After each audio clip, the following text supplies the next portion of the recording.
Live है। जय हिंद दोस्तों, नमस्कार। कैसे हैं आप सब? उम्मीद है एकदम शानदार, लाजवाब, जबरदस्त, बेहतरीन, जिंदाबाद और बहुत ही बेहतर शानदार अंदाज में आप सभी लोग अपनी तैयारी में जुटे हुए।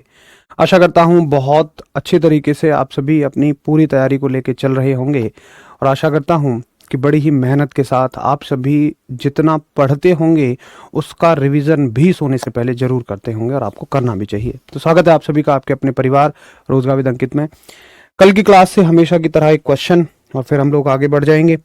और क्वेश्चन है आपसे, कल हमने शक्ति के बारे में पढ़ा, लेंस की पावर के बारे में पढ़ा, तो आप मुझे बताएंगे कि लेंस की शक्ति का मात्रक, लेंस की शक्ति का मात्रक यानी कि unit of power of lens, unit of power of lens क्या रहेगी बताइए।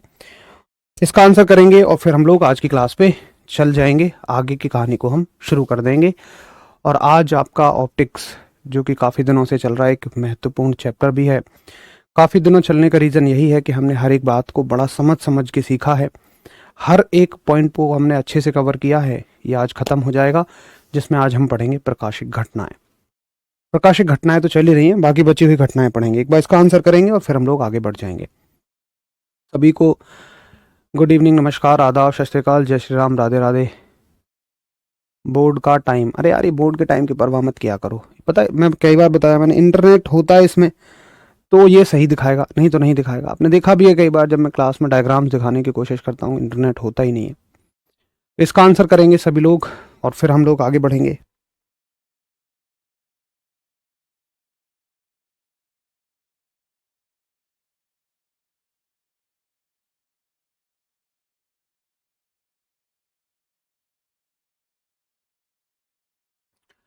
चलिए, बहुत अच्छा आंसर सभी का आना शुरू हो गया। वेरी गुड, लाजवाब। ऑप्टिक्स ऐसी पहले कभी समझ नहीं आई थी जैसी अब आई है। चलो यार, बहुत अच्छी बात है फिर तो, वेरी गुड। देखो, इसमें हमने वैसे तो पूरी ही कोशिश की है कि हर चीज़ समझ में आए, कुछ भी छूटे ना। बाकी फिर भी थोड़ा बहुत कहीं कुछ हो तो आप अगर रिवीजन कर लेंगे तो सारी बात आपको बहुत अच्छे से समझ में आ जाएंगी। लेंस की शक्ति का मात्रक, लेंस की पावर की यूनिट होती है डायोप्टर। लेंस की शक्ति का मात्रक होता है डायोप्टर, ठीक है। लेकिन कब? जब फोकस दूरी मीटर में हो, ये तब के लिए होता है, इतना आप सभी जानते होंगे। अच्छा, चलिए शुरू करते हैं। सदियों पुरानी कुछ बातें हैं। एक पेज हमने छोड़ा था जिसमें हमने कुछ घटनाओं के नाम लिखे थे, जिसमें पहली घटना थी आपकी परावर्तन और दूसरी घटना थी आपकी अपवर्तन। चलते हैं, चलिए तीसरी घटना पे, जिसका नाम है, तीसरी घटना इसमें हम पढ़ेंगे वर्ण विक्षेपण। वर्ण विक्षेपण यानी कि विक्षेपण यानी कि डिस्पर्सन। आइए जरा देखें कि डिस्पर्शन क्या होता है। ऐसे ही इसी क्रम को आगे बढ़ाते हुए हम चलेंगे आज। तो डिस्पर्सन हेडिंग डालेंगे आप सभी लोग। ये तो वो पेज होगा ना जो हमने छुड़वाया था। हेडिंग तो आज की रहेगी डिस्पर्सन, वर्ण विक्षेपण। ये तीसरी घटना है। अब देखिए, वर्ण माने क्या होता है? रंग। और विक्षेपण का मतलब होता है उनका बट जाना। अब कौन से रंग और कैसे बटते हैं? तो अगर आप सभी ने ना देखा हो तो मैं आपको दिखाऊं। एक होता है प्रिज्म, ये चीज होती है प्रिज्म। प्रिज्म क्या है? एक कांच का टुकड़ा है त्रिभुजाकार। ये देखिए, हर साइड से ट्रायंगल की शेप में होगा। आप इसे कहीं से पकड़ लो, ये ट्रायंगल की शेप में होगा। तो जब सफेद रोशनी, सफेद रोशनी कौन सी होती है? सूर्य की जो रोशनी होती है, जिसको हम व्हाइट लाइट बोलते हैं, जब वो इस पर टकराती है तो ये उस रोशनी को उन रंगों में बांट देता है जिनसे वो मिलके बनी होती है। और देखें एक बार कि किन से वो मिलके बनी होती है। तो ये है आपका प्रिज्म, प्रिज्म। और इससे, अच्छा अगले पेज पे लिख लेते हैं, यहाँ डेफिनेशन लिख लेंगे, है ना। अगले पेज पे कर लेते हैं इसको। ये है प्रिज्म, ये है आपका प्रिज्म। और ये आने वाली व्हाइट लाइट को बांट देगा उन रंगों में जिनसे वो मिलके बनी हुई है। ये आई है व्हाइट लाइट, व्हाइट लाइट यानी कि श्वेत प्रकाश। अब देखिए, ये इसको बांटेगा उन रंगों में जिनसे ये मिलके बनी होती है। और शायद आप में से कोई ऐसा ना होगा जिसने ये नाम नहीं पढ़ा हो, विबग्योर। तो वो 7 रंग जो होते हैं वो विबग्योर ही होते हैं। 3, 4, 5, 6, 7। ठीक है, ये सातों रंग कौन होते हैं? विबग्योर के ऑर्डर के होते हैं। और विबग्योर शायद आप सभी बहुत अच्छे से जानते हैं क्या होता है विबग्योर। वी फॉर आपका होगा वॉयलेट, यानी कि बैंगनी। V for violet. I for indigo. Indigo का मतलब हो गया जामुनी, जामुनी। B for blue, G for green, Y for yellow, O for orange और आर फॉर रेड, लाल। आप सभी जानते हैं। तो श्वेत प्रकाश जब किसी प्रिज्म से टकराएगा, इन 7 रंगों में बटेगा। देखो, 7 रंगों में तो और भी एक घटना से बटता है, लेकिन अगर प्रिज्म से टकरा के बटे तो हम उसका नाम देंगे वर्ण विक्षेपण, यानी कि डिस्पर्सन। ठीक है, तो परिभाषा क्या रहेगी इसकी? डेफिनेशन रहेगी कि श्वेत प्रकाश का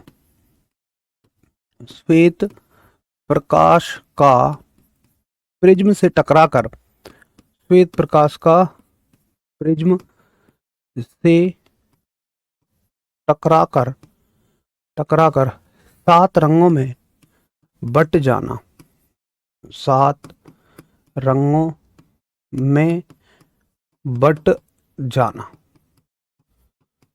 यानी कि dividing of white light into 7 colours. Dividation शब्द का इस्तेमाल करिए, अच्छा रहेगा। Dividation of light into 7 colours after colliding with prism. ठीक है, अच्छा अब एक बात देखिए आप, इससे और क्या क्या सवाल बनाए जा सकते हैं। आपसे पूछेगा बताइए इनमें सबसे ताकतवर कलर कौन सा है, सबसे स्ट्रॉन्ग कलर कौन सा है? ताकतवर इन द सेंस कि मैं कहूंगा जी लाल है। वो पूछेगा अच्छा क्यों तुम इसको ताकतवर कह रहे हो, साबित करो। मैं क्या करूंगा कि 7 रंगों के सिग्नल बनाऊंगा और भरे कोहरे में उस व्यक्ति को ले जाऊंगा जहां पे बहुत सारा कोहरा होगा।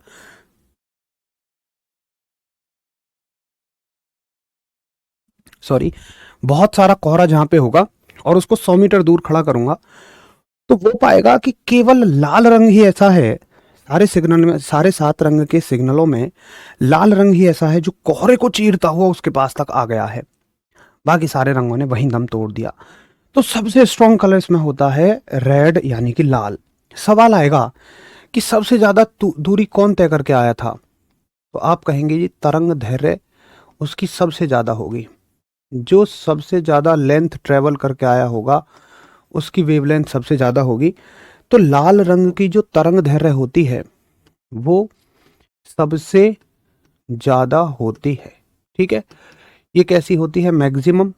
और जो वॉयलेट कलर है इसकी जो तरंग दैर्घ्य है ये होती है सबसे कम, यानी कि मिनिमम। ठीक है, तो लाल रंग सबसे मजबूत है। अब अगर तुमसे कोई पूछे कि बताइए जो फैलाव है, जो इसका बिखराव है, वो किस रंग का सबसे ज्यादा है, तो सवाल आएगा कि फैलाव या बिखराव किस रंग का सबसे ज्यादा होता है? फैलाव या बिखराव किस रंग का सबसे ज्यादा होता है? तो पता है बच्चों को, आप सभी लोगों को बस एक चीज याद रहती है, लाल रंग हर बात पे। नहीं, फैलाव तो भाई लाल रंग का सबसे कम होगा ना यार। अगर वो लंबी दूरी तय करके आ रहा है बगैर बिखरे तो उसका बिखराव सबसे कम हुआ। तो याद रखना, तरंग दैर्घ्य पूछे तो सबसे ज्यादा, और अगर इसका बिखराव पूछे तो ये सबसे कम रहेगा। बिखराव इसका सबसे कम रहेगा, यानी कि मिनिमम रहेगा, और ये इसका सबसे ज्यादा रहेगा, यानी कि मैक्सिमम रहेगा। ठीक है, बाकी रंगों का देखो, इसका मतलब ये है कि इसका सबसे ज्यादा, फिर इसका इससे कम, फिर इसका कम, इसका कम, इसका कम, इसका कम, इसका सबसे कम, ये इसका सबसे कम, फिर थोड़ा ज्यादा, थोड़ा ज्यादा, थोड़ा ज्यादा, थोड़ा ज्यादा, थोड़ा ज्यादा, सबसे ज्यादा, कुछ इस प्रकार से चलता है। ठीक है, तो इसको नोट करेंगे और एक चीज इसमें ऐड करेंगे। इसमें पूछा जाता है कि बताओ खतरे के सिग्नल लाल रंग के क्यों बनाए जाते हैं? तो चूंकि इसकी तरंग दैर्घ्य सबसे ज्यादा होती है, इसलिए नीचे लिख सकते हैं आप कि खतरे के सिग्नल लाल रंग के बनाए जाते हैं। खतरे के सिग्नल लाल रंग के बनाए जाते हैं। नोट करेंगे कि खतरे के सिग्नल लाल रंग के बनाए जाते हैं, इसमें इस चीज को ऐड कर लेंगे। एक बार नोट करेंगे और थम्स अप करेंगे।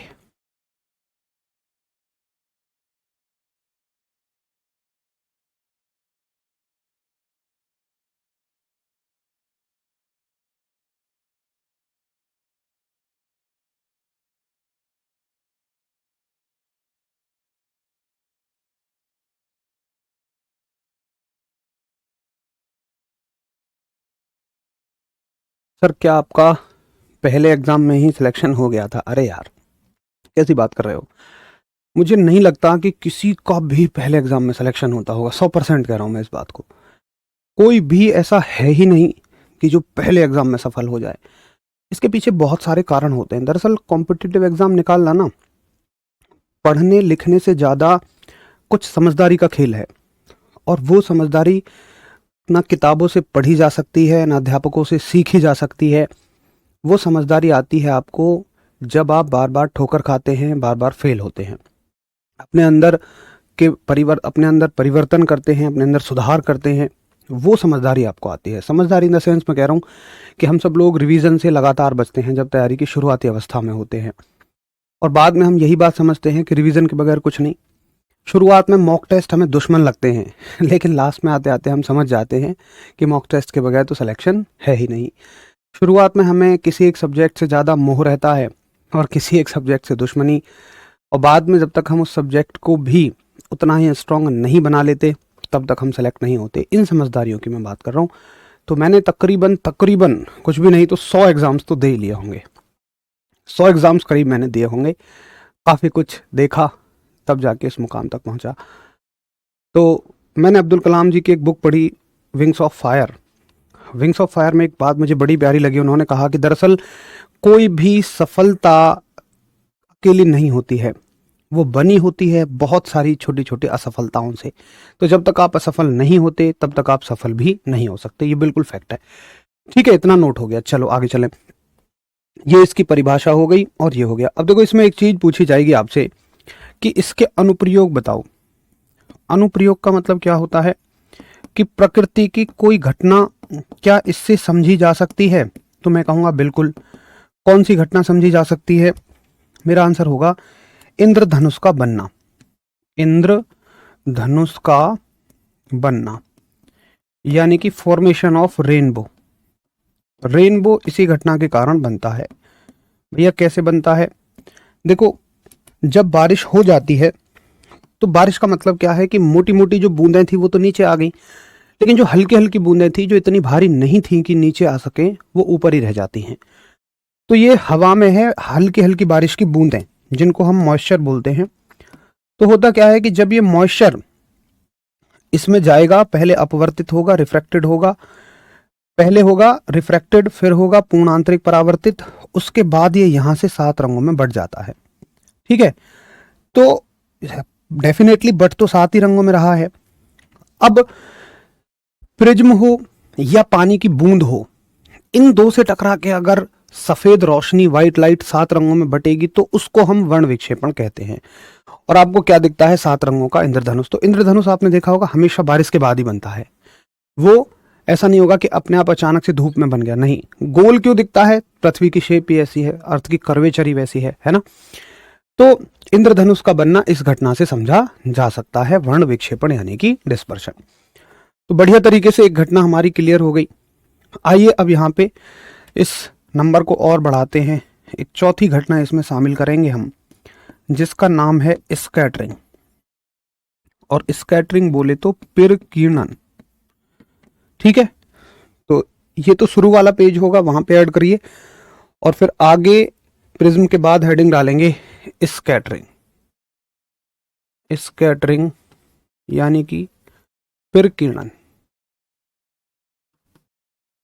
देखिए क्या होती है स्कैटरिंग, क्या होती है प्रकीर्णन। प्रकीर्णन का मतलब है, स्कैटरिंग का मतलब है, देखो जब रोशनी सूर्य से चलती है तो जैसे ही वो निकली उसको कुछ भी फेस नहीं करना पड़ रहा है, मतलब उसके रास्ते में कोई रुकावट नहीं है, क्योंकि हमारे ऊपर निर्वात में ना वायु है, ना कोई सॉलिड मीडियम है, ठोस है, ना कोई लिक्विड है, द्रव है। तो प्रकाश मस्त तरीके से आता है, बिल्कुल जैसा चला था वैसा का वैसा ही आता है। लेकिन जैसे ही वो हमारे एटमॉस्फेयर में घुसेगा, एटमॉस्फेयर कितना ऊपर है, हमारे अर्थ के सरफेस से 12 किलोमीटर ऊपर तक एटमॉस्फेयर है। तो जैसे ही वो हमारे एटमॉस्फेयर में एंट्री लेगा, उसको सामना करना पड़ेगा बहुत सारे धूल के कणों से। जी कहाँ धूल के कण, हमारे आसपास तो कहीं भी ना है। क्या तुमने कभी अपने जंगले से आती हुई रोशनी में बहुत सारे धूल के छोटे छोटे कणों को देखा है? टिनी पार्टिकल्स ऑफ डस्ट देखे हैं? ढेरों, असंख्य, करोड़ों धूल के कण आपको नजर आते होंगे जब उन पे बहुत ज्यादा रोशनी पड़ती है। तो देखो, धूल के छोटे छोटे कण, बारीक बारीक कण हमेशा हमारे आसपास मौजूद हैं। मैंने ऐसे हाथ मारा तो बहुत सारे कणों को डिस्टर्ब कर दिया, लेकिन वो कब नजर आएंगे? जब उन पे बहुत हैवी लाइट पड़ती है। तो धूल के कण तो होते हैं छोटे छोटे। तो जैसे ये मानो रोशनी है और ये एक धूल का कण है, रोशनी आई और इस धूल के कण से टकराई, और टकराने के बाद सारी डायरेक्शन में फैल गई, बिल्कुल वैसे ही जैसे आपने एक पानी की पाइप यहां से दबा दी हो, पानी की धार निकली हो और इस प्लेट से टकरा के सारी डायरेक्शंस में फैल गई हो। और देखो, एक लाइट का ना उसूल है कि वो जैसे ही टकरा के कहीं भी फैली तो वो अपने संघटक रंगों में फैलेगी, यानी कि अपने उन कलर्स में फैलेगी जिनसे वो मिलके बनी है। तो यहां पर भी व्हाइट लाइट 7 कलर्स में डिवाइड होगी, लेकिन क्या यहां प्रिज्म से टकरा के हुई है? जी नहीं। क्या यहां पानी की बूंद से टकरा के हुई है? जी नहीं। अगर प्रिज्म या पानी की बूंद से टकरा के होती तो मैं उसको पिछली वाली घटना में डालता, वर्ण विक्षेपण, डिस्पर्शन। लेकिन अगर ये धूल के कणों से टकरा के 7 रंगों में बटी है तो फिर मैंने इसके लिए एक नई घटना बनाई जिसका नाम है स्कैटरिंग, यानी कि प्रकीर्णन। समझ गए? तो परिभाषा कैसे लिखेंगे आप कि श्वेत प्रकाश का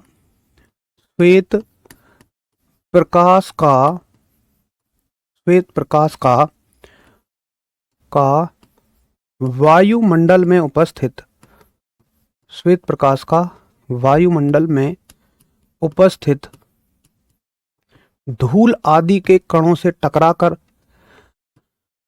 धूल आदि का मतलब धूल के साथ बहुत सारी गैसेस भी होती हैं, धूल आदि के कणों से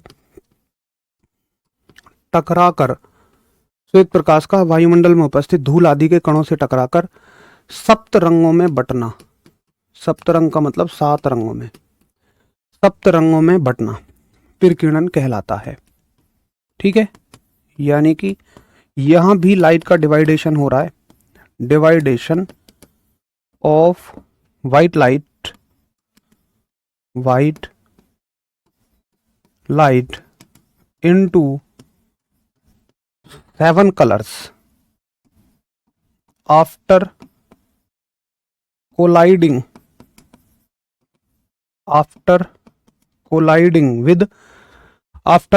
with dust particles presented in atmosphere, है ना? ऐसे लिख सकते हैं। तो इसको हम बोलेंगे स्कैटरिंग, यानी कि प्रकीर्णन, और वो सब आपने बहुत अच्छे से देखा भी है। अब देखिए, आपसे सवाल पूछा जाएगा कि क्या इस घटना की मदद से, मतलब इसकी मदद से, स्कैटरिंग की मदद से, प्रकीर्णन की मदद से इस प्रकृति के कुछ रहस्यों से पर्दा उठा पाएंगे आप? मैं कहूंगा जी बिल्कुल उठा पाएंगे। तो उसका नाम हम हमेशा क्या देते हैं? अनुप्रयोग देते हैं।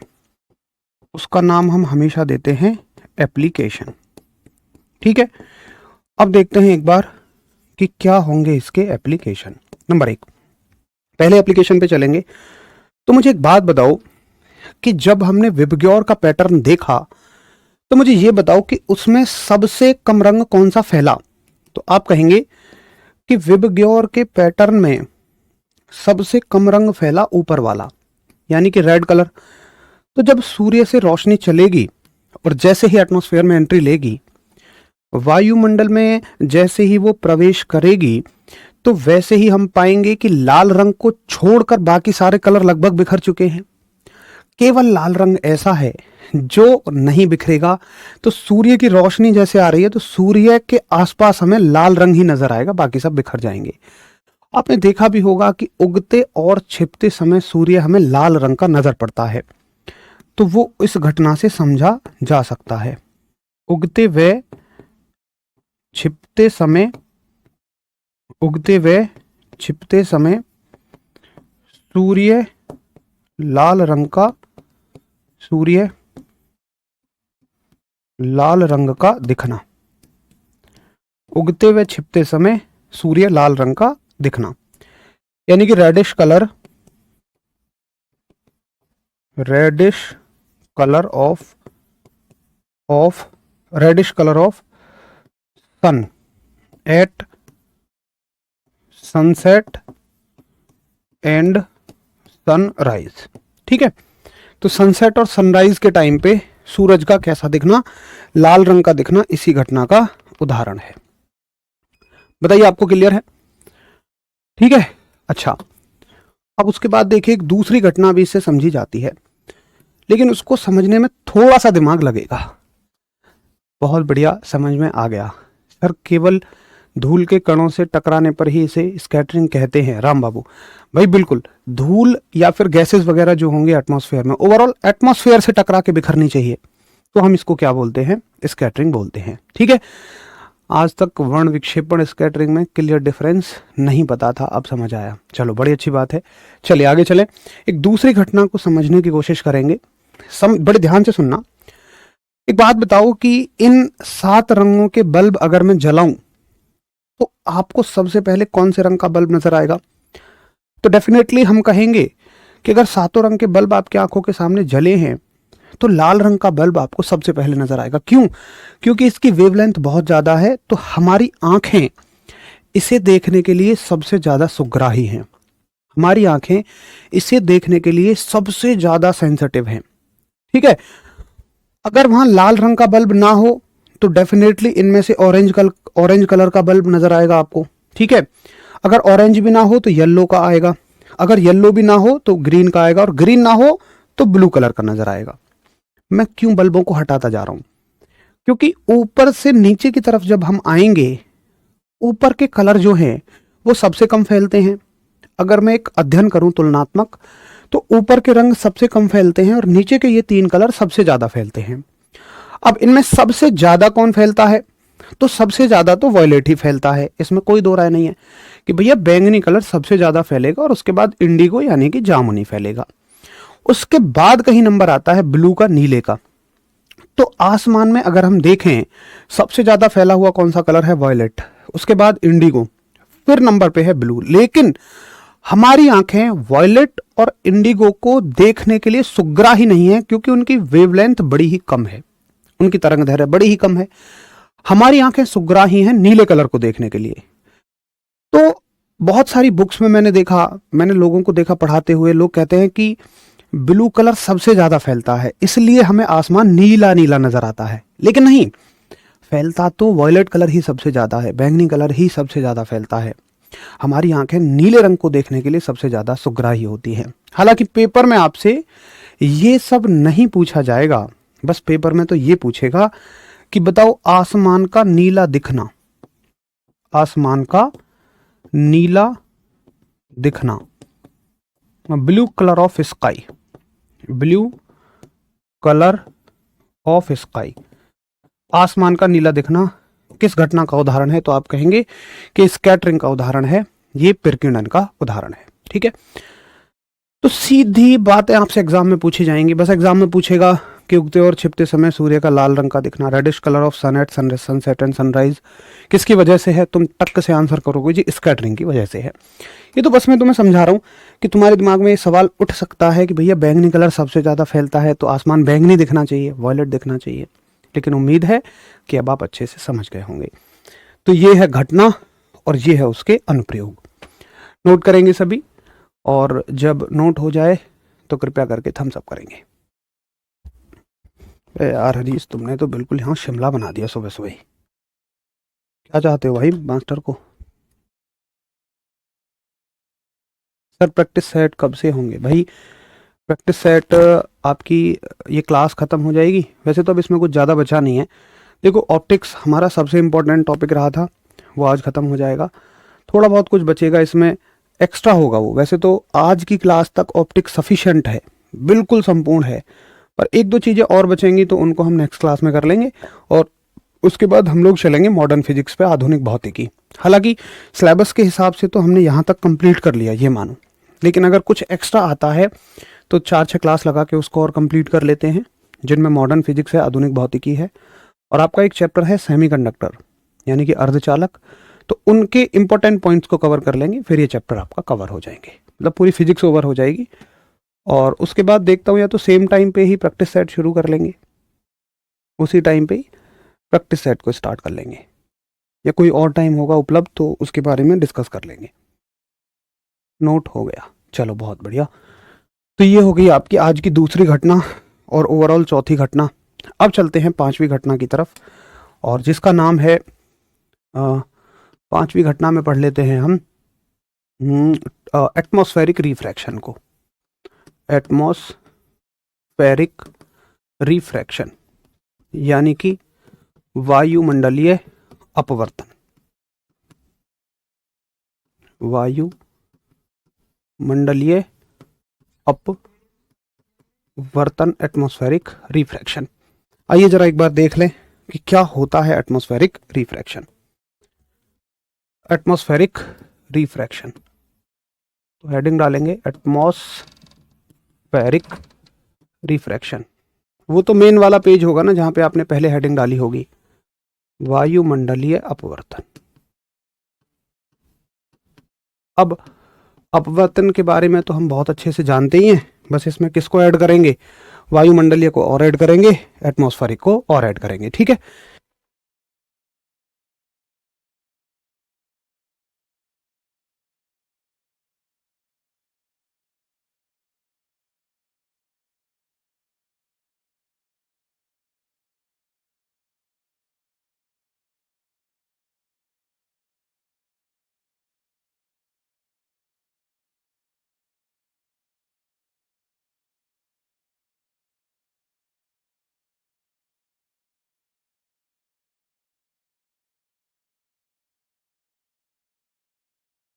ठीक है, एटमॉस्फेरिक रिफ्रैक्शन यानी कि वायुमंडलीय अपवर्तन। अब देखिए वायुमंडलीय अपवर्तन क्या होगा। सॉरी, एक अध्यापक आ गए थे हमारे, कुछ डिस्कस कर रहे थे हम लोग। एटमॉस्फेरिक रिफ्रैक्शन क्या रहता है, देखो ये हैं हमारे सूर्य महाराज जो कि पूरी दुनिया को रोशनी दे रहे हैं, संचालित कर रहे हैं। आ जाओ भाई, मस्त तरीके से ये। और धरती माता बाकी ग्रहों की तरह रोशनी ले रही है इनसे ये। लेकिन यहाँ एक समस्या है। क्या समस्या है कि हमारी अर्थ के 12 किलोमीटर अबव यानी कि ऊपर तक एक एटमॉस्फेयर है, ये एटमॉस्फेयर है। और एटमॉस्फेयर में क्या है, एयर है, बहुत सारी गैसेस हैं, ये सारी की सारी कहाँ, अबव 12 किलोमीटर्स यानी कि 12 किलोमीटर तक। तो हमारी, मान लो तुम यहाँ लेटे हुए हो, एक बात सोचना, इससे फर्क क्या पड़ता है, इससे फर्क ये पड़ता है कि तुम मान लो यहाँ लेटे हुए हो और मस्त तुम्हारी आंख से रोशनी निकल रही है और वो यहाँ जा रही है सीधी। ये मान लो तुम्हें तो ऐसा लग रहा है कि भाई आंख से रोशनी निकले और कहाँ चली जाए, सीधी चली जाए ऐसे। लेकिन इसमें एक समस्या है। क्या समस्या है, सुनो, कि जो एयर की लेयर्स हैं यानी कि जो हवा की परतें हैं, ये जो ऊपर वाली परत है इसकी तुलना में ये थोड़ी गर्म होगी, क्योंकि 12 किलोमीटर का एक अंतर है। तो 12वें किलोमीटर की परत सूर्य के ज्यादा नजदीक हुई कंपैरेटिवली इस परत के।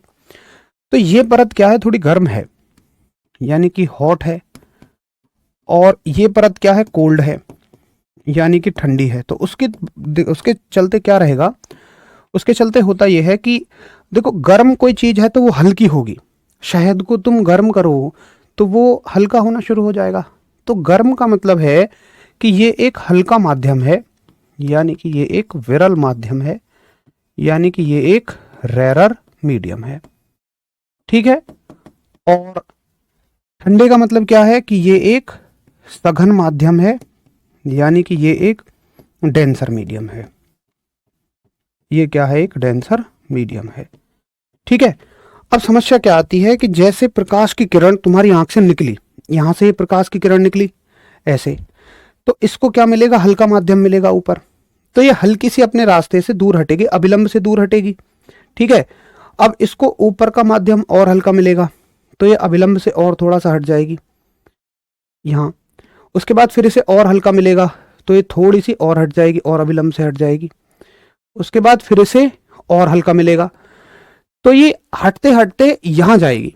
यानी कि एक बात सोचो, जो चीज आपको यहां नजर आनी चाहिए थी, जो चीज आपको यहां नजर आनी चाहिए थी वो नजर आएगी यहां। और ये कौन होते हैं? ये होते हैं स्टार्स यानी कि तारे। ठीक है, तो वायुमंडल के अपवर्तन की वजह से हमें एक स्टार, एक तारा जो यहां नजर आना चाहिए था वो नजर आएगा यहां। अगली बार में तुम्हारी आंख से किरण निकलेगी, हो सकता है बिल्कुल अब देखो, हर बार किरण एग्जैक्टली उतनी ही तो डेविएट नहीं होगी, तो हो सकता है कि अगली बार ये यहां नजर आए। तो होता क्या है, तुम्हें तारे ना ब्लिंक करते हुए नजर आते हैं, टिमटिमाते हुए नजर आते हैं, जबकि सच्चाई ये है तारों का आकार तो पृथ्वी के आकार से भी ज्यादा है। क्या वो टिमटिमा सकते हैं? नहीं, ऐसा केवल हमें आभास होता है। किसके कारण? वायुमंडलीय अपवर्तन के कारण, एटमॉस्फेरिक रिफ्रैक्शन के कारण। तो इसकी डेफिनेशन लिखते हैं एटमॉस्फेरिक रिफ्रैक्शन की, इधर ही लिख लेते हैं, हालांकि थोड़ा चलो अगले पेज पे लिखेंगे, यहाँ कम स्पेस पड़ जाएगा। तो पहले एटमॉस्फेरिक रिफ्रैक्शन को समझो क्या होता है। आप कहेंगे कि वायु की परतों में घनत्व के अंतर के कारण, डेंसिटी का ही तो डिफरेंस है, घनत्व के अंतर के कारण प्रकाश किरणों का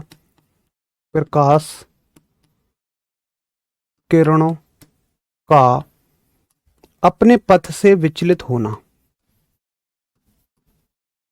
अपने पथ से विचलित होना, अपने पथ से विचलित होना वायुमंडलीय अपवर्तन कहलाता है।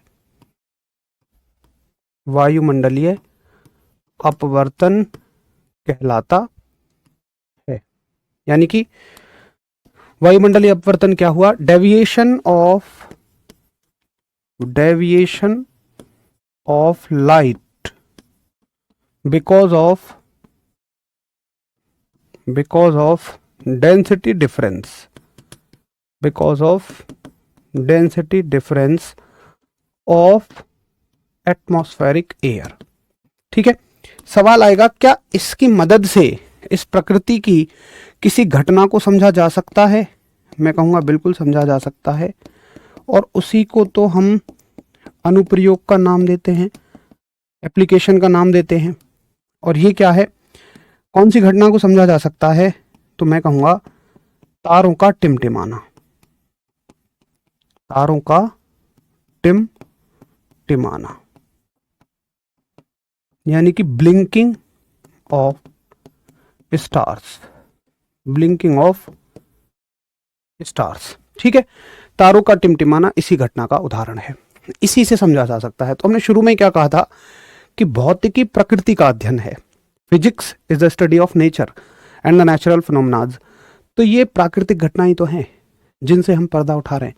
तो एक बार नोट करेंगे और बताएंगे कि हाँ अच्छे से समझ आया, पहले रटते थे आज इसका कारण भी समझा। चलो बहुत बढ़िया, अच्छी बात है,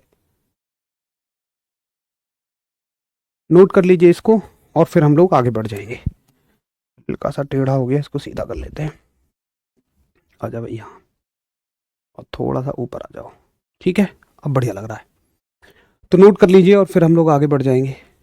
चलो साथ के साथ नोट कर लेते हैं, बड़ी अच्छी बात है, वेरी गुड। अब थोड़ा सा आगे चलेंगे और देखिए आगे चलें हम।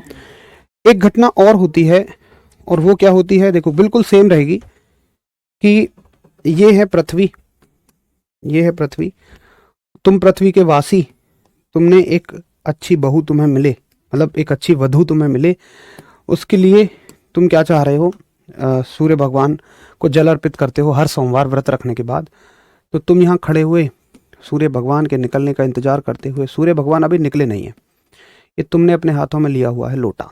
अब देखो एक लाइन होती है, एक रेखा होती है जिसके पीछे हमें सूर्य छिपता हुआ नजर आता है। भाई सूर्य का छिपना थोड़ी है कुछ, आपको लगता है कि पहाड़ियों के पीछे चला गया, क्यों लगता है? आप यहाँ के रहने वाले हो तो यहाँ के बाद आपको सूर्य दिखना बंद हो जाएगा। यहाँ के रहने वाले हो तो कितना दिखेगा, लगभग लगभग यहाँ तक, इतने के बाद आपको सूर्य छिपता हुआ नजर आएगा। तो किसी भी स्थान पे एक लाइन के बाद हमें सूर्य उसके पीछे छिपता हुआ नजर आता है, जिस लाइन को हम बोलते हैं हॉराइजन। आपने सुना होगा हॉराइजन यानी कि क्षितिज, कि क्षितिज के पीछे सूर्य छिपा हुआ है। और मान लो सूर्य है अभी यहाँ, सुबह में हम अपने हिसाब से बात करेंगे, सूर्य महाराज यहाँ हैं और वो निकलने की तैयारी कर रहे हैं। तुम्हारी आंखों से किरणें कहाँ निकल रही हैं? तुम सामने देख रहे हो ऐसे कि सूर्य भगवान यहाँ आएंगे तो मैं जल चढ़ाऊंगा।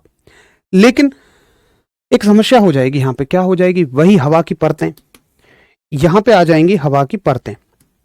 ये देखिए यहाँ होंगी हवा की परतें, भाई यहाँ भी हवा है, यहाँ भी हवा है, यहाँ भी हवा है, ये सारी की सारी हवा की परतें हैं। कहाँ तक रहेंगी? एटमॉस्फेयर में 12 किलोमीटर तक। और डेफिनेटली पहले की तरह ये परतें ठंडी होंगी, भारी होंगी, ये हल्की होंगी। तो तुम्हारी आंख से जो रोशनी निकलेगी उसके साथ एक दिक्कत रहेगी कि वो ऐसे निकलेगी और निकलते ही उसको मिलेगा हल्का माध्यम, तो वो हल्की सी अपने रास्ते से मुड़ेगी, और हल्का मिलेगा और मुड़ेगी। ऐसे ही ये बार बार बार बार मल्टीपल टाइम्स मुड़ेगी और ये कहाँ चली जाएगी? मुड़ते मुड़ते मुड़ते मुड़ते ये आपको यहाँ चली जाएगी, है ना। अच्छा, मान लो कि सूर्य यहीं है, मान लो सूर्य यहीं है। अब देखो, आप तो देख रहे हो सामने, लेकिन दिख कहाँ का व्यू रहा है आपको? यहाँ का। और हो सकता है कि सूर्य को यहाँ से यहाँ तक आने में अभी 2 मिनट लगते। आप तो यहाँ देख रहे हो, लेकिन यहाँ की चीज आपको दिख रही है, यानी कि सूर्य आपको कुछ पहले दिखना शुरू हो जाएगा। और कुछ का मतलब ये एग्जैक्टली 2 मिनट का अंतर रहता है। यहां से यहां तक आने में सूर्य को 2 मिनट का समय लगता, तो आप कहोगे कि सूर्य उगने से 2 मिनट पहले दिखना शुरू हो जाता है। और ऐसा ही छिपते समय होता है, छिपने के 2 मिनट बाद तक हमें नजर आता रहता है ना। तो इसको बोलते हैं प्रॉपर लैंग्वेज में अग्रिम सूर्य उदय, विलंबित सूर्य अस्त। यानी कि सूर्य उदय अग्रिम होता है, पहले दिखता है, और विलंबित का मतलब देर से छिपता है। Early sunrise, delayed sunset. ठीक है, तो चाहे तो आप इसको बना भी सकते हैं और फिर उसमें हम आगे ऐड कर देंगे उस घटना में, अनुप्रयोग में। तो भैया सूर्य आपको 2 मिनट पहले ही दिखना शुरू हो जाएगा। अभी बेचारा टाई वाई बांध रहा होगा मस्त निकलने के लिए, और इतने में ही आपको दिख जाएगा। सूर्य को पता भी नहीं होगा कि मुझे कोई देख रहा है, उसे लग रहा होगा कि मैं तो हॉराइजन के नीचे हूँ, हॉराइजन के ऊपर ही तो दिखूंगा, बट उसे अभी कोई पहले ही देख ले रहा है। चलो, बना लिया, बहुत बढ़िया।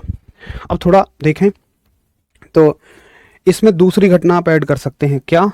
इसको प्रॉपरली बोला जाता है अग्रिम सूर्य उदय, अग्रिम सूर्य उदय व विलंबित सूर्यास्त। आपसे कोई पीछे की जितनी मैंने कहानी समझाई है वो नहीं पूछेगा, आपसे तो बस कोई ये पूछेगा कि बताओ अग्रिम सूर्योदय विलंबित सूर्यास्त किस घटना का उदाहरण है। तुम कह दोगे एटमॉस्फेरिक रिफ्रैक्शन, वायुमंडलीय अपवर्तन, कहानी खत्म। अर्ली सनराइज, अर्ली सनराइज और delayed sunset, early sunrise, delayed sunset.